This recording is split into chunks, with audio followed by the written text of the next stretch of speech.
They've got a new theory that says a lack of oxygen might have killed the dinosaurs. What?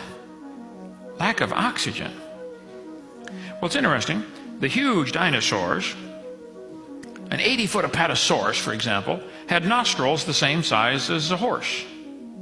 How is an 80-foot animal going to get enough air through nostrils the size of a horse's? Sometimes in the amber, which is tree sap, hardened, petrified, sometimes they find air bubbles.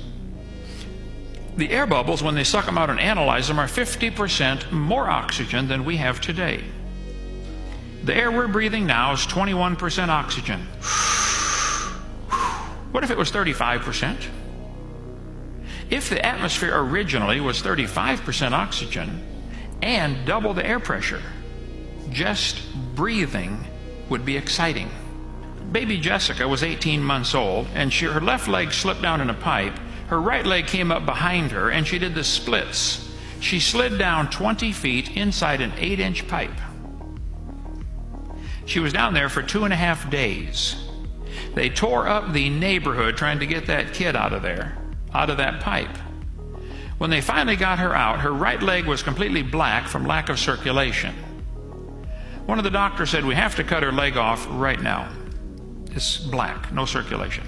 Another doctor said, "Hey, before we start cutting stuff off, let's try putting her in a hyperbaric oxygen chamber." You know what? Hyperbaric, high pressure oxygen chamber. They put Jessica in one of these things and pumped it up to double normal pressure with pure oxygen. Within a few hours, her leg turned pink. They restored circulation. They finally had to cut off half of her little toe. She would have lost her whole leg had it not been for hyperbaric therapy. Dr. Kimori in Japan started raising tomato plants with filtered sunlight. He used a mirror system to collect sunlight and send it through fiber optic cable to his plants. So the plants would not be getting ultraviolet light or x-rays, only sunlight, pure light, okay? His tomato plant grew 16 feet tall and produced 900 tomatoes. This is one plant. They moved it to a shopping center, built scaffolding to hold up the branches.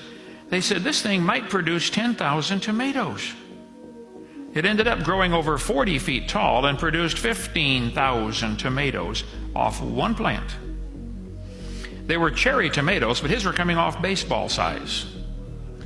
I think maybe the whole earth was that way.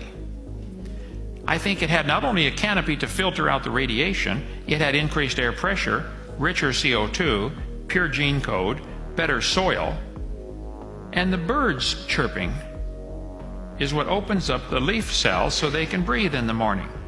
One guy got curious, why did the birds start chirping an hour before sunrise?